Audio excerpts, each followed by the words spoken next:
Shalom. Merci encore d'être connectés, nombreux, et bienvenue sur Kambi Ministries. Bonjour, peuple de Dieu, ici votre serviteur, le pasteur Jemarley Kambi. Et la fois passée, nous avions parlé concernant la série que nous allons développer qui concerne l'identité chrétienne. Et à cela, bien aimé, nous avons lu dans Éphésiens, les chapitres 2, les versets 1, 4 à 5, que nous allons encore relire. Qui dit ceci: vous étiez morts par vos offenses et par vos péchés. 4. Mais Dieu qui est riche en miséricorde, à cause du grand amour dont il nous a aimés, nous qui étions morts par nos offenses, nous a rendus à la vie avec Christ. Amen. En parlant de cela, peuple de Dieu, je parlais de l'identité chrétienne. Par contre, il y a des défis, des questions qui m'ont été posées. Pourquoi parler d'identité chrétienne? Et d'où viennent ces mots? Et pourquoi ces mots chrétiens?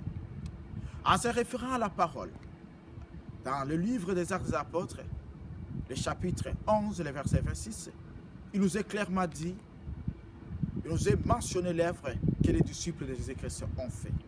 Et on nous dit, bien aimé, que c'est à Antioche que pour la première fois, que les disciples de Jésus-Christ ont été appelés des chrétiens. En parlant de ces mots, peuple de Dieu, ces mots viennent de Christ. Christ qui signifie en grec Christos ou en hébreu Messia, et dont le sens en français signifie loin. En parlant, peuple de Dieu, de Christ, nous parlons de toute une vie.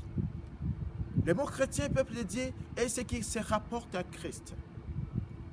Et chrétien bien-aimé signifie quelqu'un qui est en Christ. Et être en Christ, peuple de Dieu, il s'agit de toute une vie. Il s'agit de tout un parcours. Ceci veut autant nous dire que la chrétienté est une nouvelle nature. Car la parole nous dit, bien aimé, dans 2 Corinthiens 5, 17, celui qui est en Christ est une nouvelle créature. À cela, la chrétienté, être en Christ, bien aimé, ce n'est pas une nature qui est révue. Ce n'est pas une nature qui est corrigée. Ce n'est pas une nature qui est augmentée, mais il s'agit d'une nouvelle nature.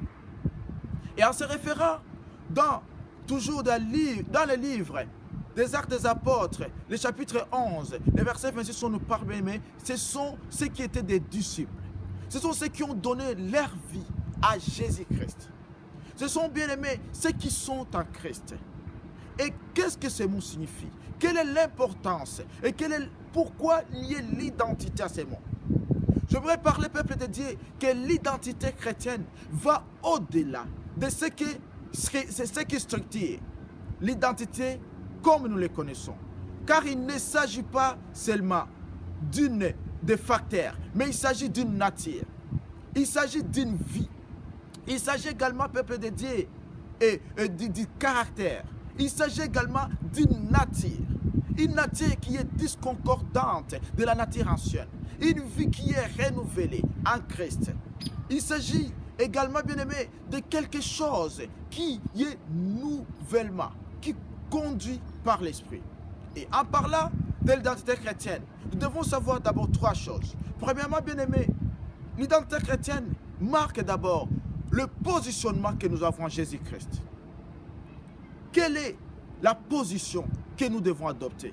Et en parlant de la position, il s'agit, bien aimé, des mécanismes pris. Il s'agit des décisions. Il s'agit de l'engagement que nous prenons afin que nous soyons fondés, que nous soyons établis, que nous soyons enracinés et que nous puissions vivre une vie éternelle avec Jésus-Christ. Deuxièmement, l'identité chrétienne signifie, bien aimé, la vie pratique du croyant. En parlant de la vie pratique, nous voyons les caractères, nous voyons les habitudes, nous voyons, bien aimé, tout ce que nous vivons, qui sont à la manière de Jésus-Christ. Nous voyons également, bien aimé, notre marche, notre conduite, notre façon de penser, notre façon de réfléchir. Nous voyons également tout ce que nous faisons qui nous rapproche davantage de Jésus-Christ. Et troisièmement, bien aimé, l'identité chrétienne, ou être en Christ, peuple de Dieu, signifie également incombe des responsabilités, des devoirs et également, bien aimé, des obligations que nous devons. En parlant de ceci, nous devons savoir, bien aimé, que nous avons nos responsabilités telles que Dieu a des responsabilités. Les responsabilités de Dieu, bien aimé, c'est son grand amour. Car c'est par son amour que Dieu nous a sauvés. La responsabilité que Dieu a des bien-aimés, c'est l'accompagnement. Car Dieu connaît que notre identité spirituelle, notre nature nouvellement acquise est une nature bien-aimée combattue par les dominations, combattue par les oppositions, combattue par les puissances et les dominations sataniques. Et c'est pour cela que Dieu bien-aimé prend la responsabilité de nous protéger. Il prend la responsabilité de nous accompagner. Il prend la responsabilité bien-aimé d'être toujours avec nous. Et c'est pour cela qu'il nous dit bien-aimé que Jésus nous dit toujours qu'il sera avec nous. Et nous dit bien-aimé, quelles que soient les circonstances, les oppositions, quel que soit ce que nous vivons, il sera toujours avec nous. Et également la responsabilité que nous avons, bien-aimé, c'est de faire ce que Dieu veut. Et la parole nous dit, bien-aimé, ce que Dieu veut, c'est notre sanctification.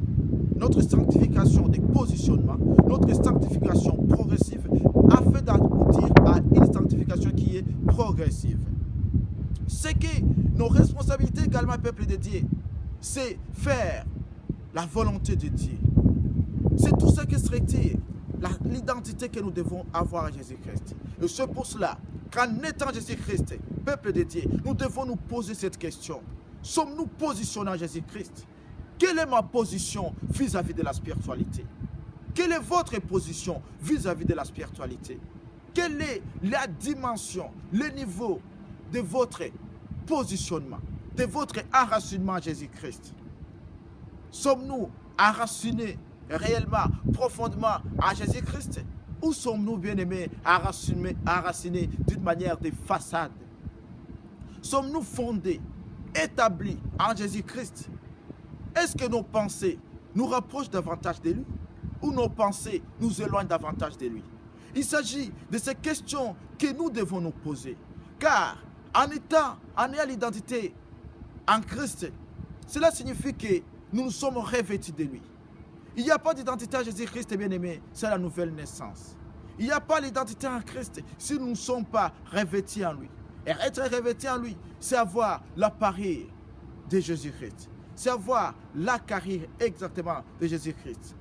Être en Jésus-Christ, bien-aimé, c'est accepter, faire mourir notre nature. C'est également comprendre et faire ce qui est la volonté de Jésus-Christ. C'est être investi de l'autorité. Cette autorité, avoir bien aimé ce qu'on appelle l'exousia ou l'autorité du chrétien, afin que nous puissions, bien aimés, être investis de sa puissance. Nous devons nous demander à chaque fois, sommes-nous réellement identifiés à Jésus-Christ? Ou sommes-nous identifiés au système des valeurs de ce monde? Ou sommes-nous identifiés à nos pensées?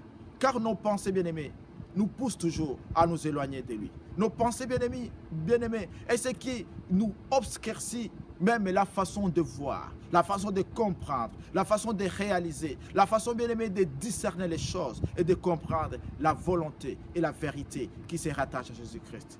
Ma prière est que Dieu vous aide, bien-aimés, que vous soyez identifiés à Jésus-Christ. Ma prière est que Dieu vous aide à ce que vous soyez fondés, vous soyez enracinés et que vous soyez établis d'une manière irréversible à Jésus-Christ. Car Jésus, c'est la vérité. Jésus, c'est la vie. Jésus est tout ce qui compte pour notre vie. Sans Jésus, nous ne sommes rien. Sans Jésus, nous ne pouvons rien faire. Que Dieu nous aide et que Dieu nous accompagne et que la puissance de cet esprit soit avec vous. Merci beaucoup. À très bientôt.